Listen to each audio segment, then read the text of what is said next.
L'Amérique est confrontée à une crise de santé mentale. Les gens se sentent plus seuls que jamais. Le féminisme est-il en cause?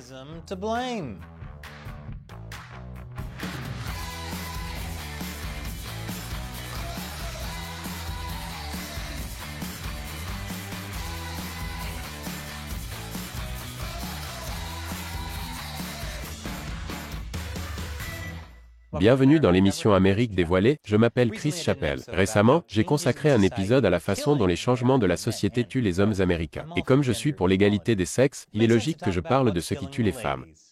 Vous savez, à part les tueurs en série, qu'elles aiment bizarrement écouter dans les podcasts. Les femmes n'ont pas la vie facile, surtout les adolescentes. Selon le Centre de contrôle des maladies, les lycéens souffrent d'une crise de santé mentale qui ne cesse de s'aggraver.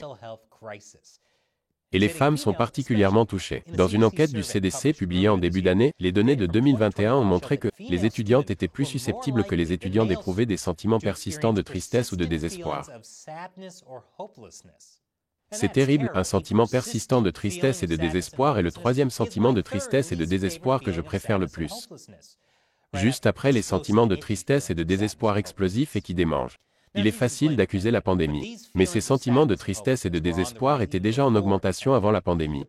Le pourcentage de lycéennes éprouvant ces sentiments était déjà de 36% en 2011 et entre 2011 et 2021, il n'a cessé d'augmenter pour atteindre 57%. En outre, près de la moitié des jeunes filles ont déclaré avoir eu une mauvaise santé mentale au cours des 30 derniers jours. Cette mauvaise santé mentale peut avoir de graves conséquences sur la vie ou la mort. Le CDC poursuit en signalant une augmentation considérable du pourcentage de femmes ayant sérieusement envisagé de se suicider au cours de l'année écoulée, ainsi que des femmes qui ont planifié un suicide. Même le pourcentage de tentatives de suicide a augmenté. Le fait que près d'un tiers des lycéennes aient même envisagé de se suicider devrait sérieusement inquiéter les gens. Mais il n'y a pas que le suicide. Les jeunes qui se sentent désespérés quant à leur avenir sont plus susceptibles d'adopter des comportements qui les exposent au VIH, au MST et aux grossesses non désirées.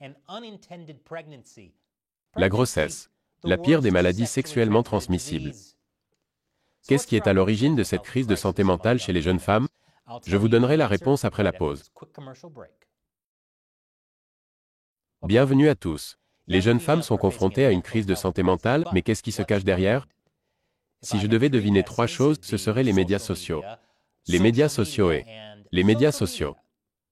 Et je ne suis pas loin de la vérité. Le directeur général de la santé des États-Unis a souligné l'impact négatif des médias sociaux.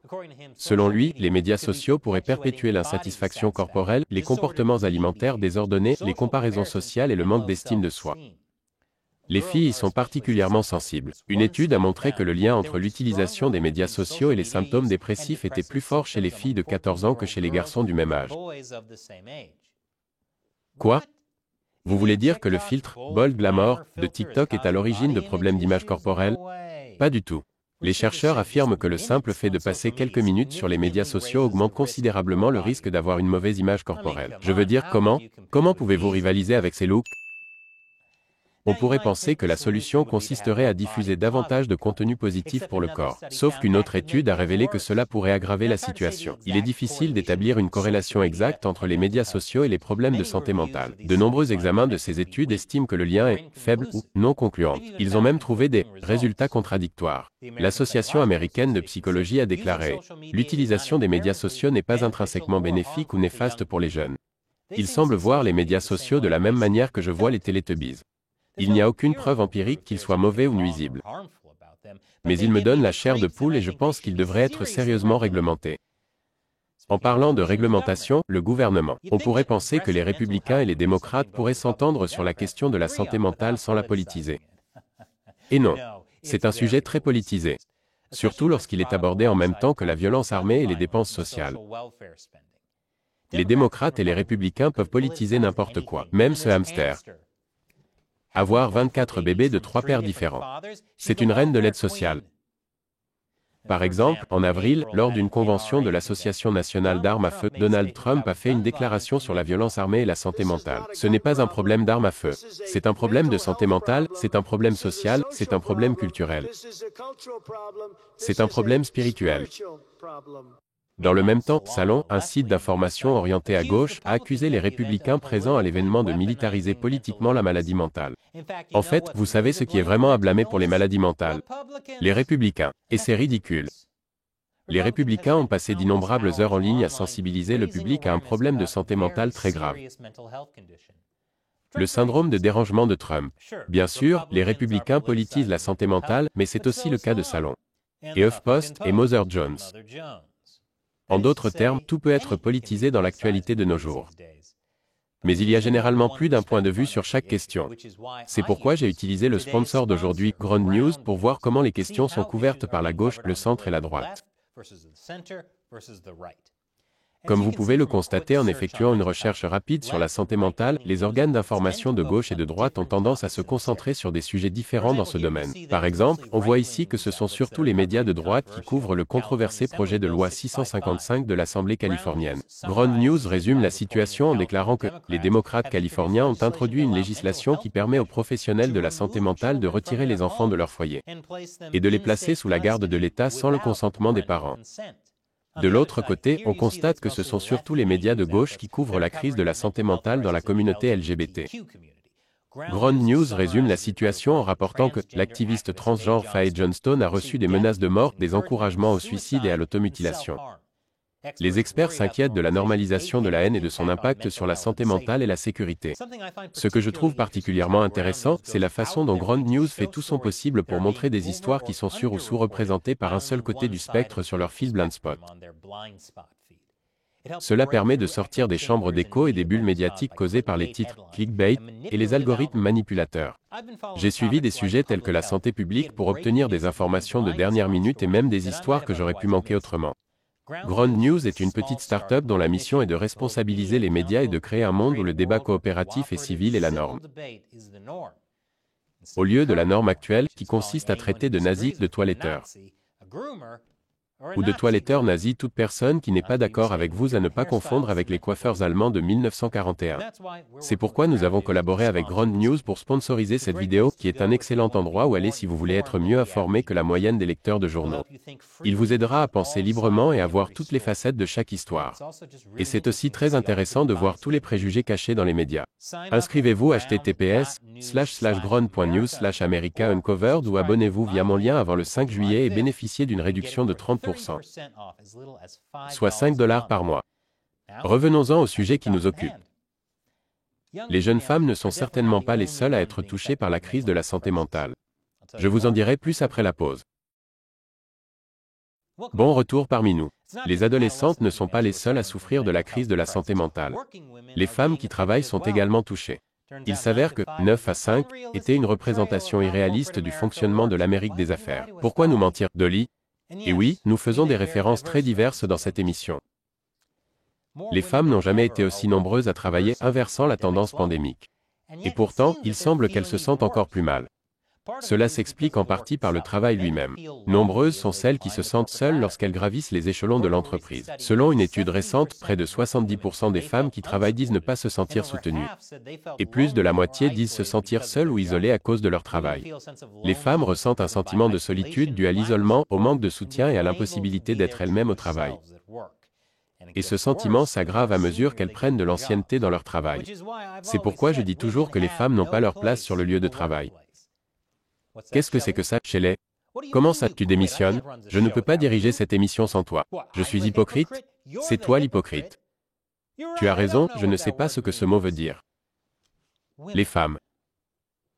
Selon des chercheurs de l'Université College de Londres et de l'Université Queen Mary de Londres, les femmes ont également un risque plus élevé de dépression que les hommes si elles travaillent de longues heures. Cette constatation va également dans le sens d'une étude réalisée en 2014 par l'Université du Texas, selon laquelle les femmes occupant des postes de pouvoir présentent davantage de signes de dépression que les hommes. Et ce n'est pas seulement parce que nous, les hommes, ne montrons pas nos émotions. Nous les mettons en bouteille et les gardons secrètes. Comme cette chose que j'ai faite l'été dernier. Quelle chose? Ne t'en fais pas.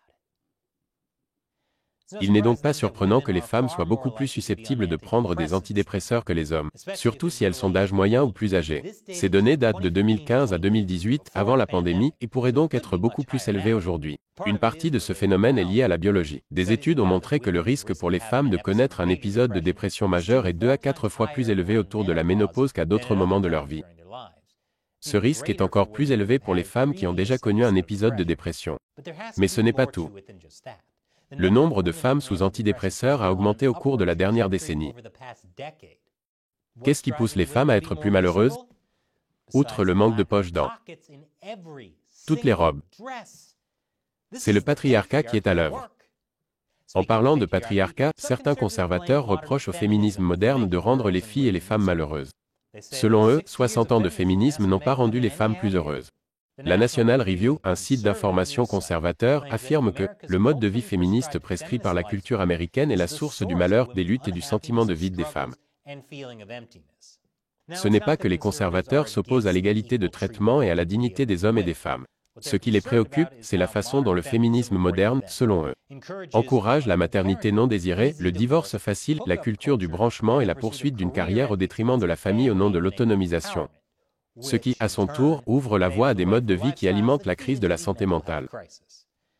Elle s'inquiète également des effets du porno sur les femmes. Pas tant en le regardant mais, en le regardant. OnlyFans. Le féminisme est-il donc à blâmer pour le malheur des femmes? Tout dépend de la définition que l'on donne au féminisme. Pour certains, le porno féministe se résume à un catalogue de vêtements remplis de robes à poches. Pouvez-vous dire que nous avons des femmes rédactrices dans notre équipe? De nombreuses féministes sont des partisanes de la culture de connexion. Un rédacteur en chef du Atlantic a qualifié cette culture de « moteur du progrès féminin », un moteur exploité et conduit par les femmes elles-mêmes. Certaines défendent également le porno, ou du moins de ce qu'ils considèrent comme du bon porno. Cela signifie-t-il qu'il existe des critiques du porno? Je ne veux pas savoir à quoi servent leurs 2 pouces levés. Mais il y en a d'autres qui pensent que la culture de la connexion n'est pas synonyme de féminisme, et qu'elle est même anti-féministe. Il en va de même pour le porno. Quelle que soit l'interprétation du féminisme, les données sont claires. Le sexe occasionnel est lié à la maladie mentale. Et il existe un lien entre la consommation de porno et la solitude. Ce qui est logique. C'est comme regarder une émission de cuisine ne vous donne pas moins faim. Cela vous rappelle simplement les plats délicieux et savoureux que vous n'avez pas et que vous ne goûterez probablement jamais. Tout comme les hommes, les femmes ont besoin de nouer des relations sociales saines et stables. La réduction de l'utilisation des médias sociaux et la modération dans le travail peuvent également aider.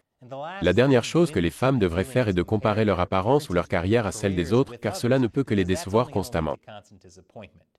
La carrière est importante, mais ce n'est pas la seule chose dans la vie, et elle ne peut pas définir l'identité et l'objectif général d'une personne. Et personne ne devrait se définir en fonction des médias sociaux. Jamais, du tout. De quelque manière que ce soit. Sauf peut-être en fonction de la quantité d'Amérique dévoilée que vous regardez. Je plaisante, nous aimons que vous regardiez notre émission, mais prenez aussi un peu l'air. Et comme je l'ai dit, cet épisode est sponsorisé par Ground News. C'est un outil formidable pour vous aider à rester bien informé sur ce qui se passe dans le monde, et sur la façon dont cela est couvert par tous les côtés de l'échiquier politique. Consultez-le à l'adresse suivante, https://ground.news/americauncovered, ou cliquez sur le lien ci-dessous. Encore une fois, je suis Chris Chappell, à la prochaine fois.